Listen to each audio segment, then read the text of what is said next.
خاص کر کے بچوں سے ہم شروعات کرتے ہیں کہ بچوں میں یہ جو آپ نے شریانوں کی بات کی کہ کوئی یہاں بھی ہوتی ہے وہاں بھی ہوتی ہے، بہت ساری بیماریاں سوراخ کے علاوہ ہوتی کیوں ہیں؟ یہ بہت اچھا سوال ہے. اس میں پہلی بات تو یہ کہ ہمارے یہاں انفارچونیٹلی ہم ایشین پاپولیشن ہیں.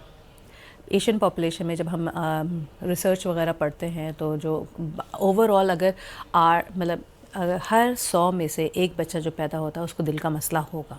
ٹھیک ہے، یہ تو یہ اسٹیٹسٹکس ہیں. اور اگر آپ اس میں ابارشنز ہو جاتے ہیں ان سب کو ملنے تو یہ نمبر اور بھی زیادہ ہے. چونکہ ہمارے آٹوپسی ہوتی ہے تو ہمیں پتہ نہیں چلتا. ٹھیک ہے. اچھا، جو پیدا ہوتے ہیں بچے اس میں جو ہے ایشین میں اگر پریولنس 8 اگر پوری دنیا میں 8 پر 1000 لائف برتھ ہے تو ہمارے یہاں 15 ہے پر 1000 لائف برتھ، تو آلموسٹ ڈبل ہے. ٹھیک ہے. اور اس میں بہت ساری کازز ہیں. سب سے بڑی کاز جو ہے ہماری کنسجنٹی ہے، مینس خاندان میں شادی ہونا.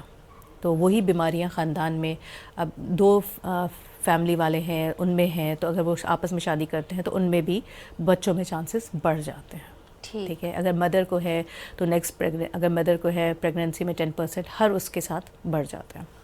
اس کا یہ مطلب نہیں کہ ہر بچے کو ہوگا، بٹ چانسز ہیں. دوسری بات یہ کہ انفارچونیٹلی ہمارے یہاں جو ہے کچھ میڈیکیشنز کراتے ہیں. مدرز جو ہے میڈیکیشنز پہ ہوتی ہیں، ان کو پتہ نہیں ہوتا کہ وہ ٹریٹروجینک ہے. ٹریٹروجینک مینس کہ وہ بچے میں دل کا یا کوئی اور مسئلہ کر سکتی ہیں. جب وہ پریگننٹ ہوتی ہیں وہ ڈاکٹرز کو دکھاتے نہیں. پتہ نہیں ہمارے یہاں ڈاکٹر فوبیا بھی بہت بڑا مسئلہ ہے. ٹھیک ہے. جبکہ وہاں تو ایک چیز کے لیے وہ ڈاکٹر کے پاس پہنچے ہوئے ہوتے ہیں. تو آپ ڈاکٹر کے پاس جائیں، اپنی میڈیکیشنز پھر سے چینج کروائیں کہ وہ بچے کو تو نقصان نہیں پہنچا رہی ہیں. وہ بھی بہت بڑا مسئلہ ہے.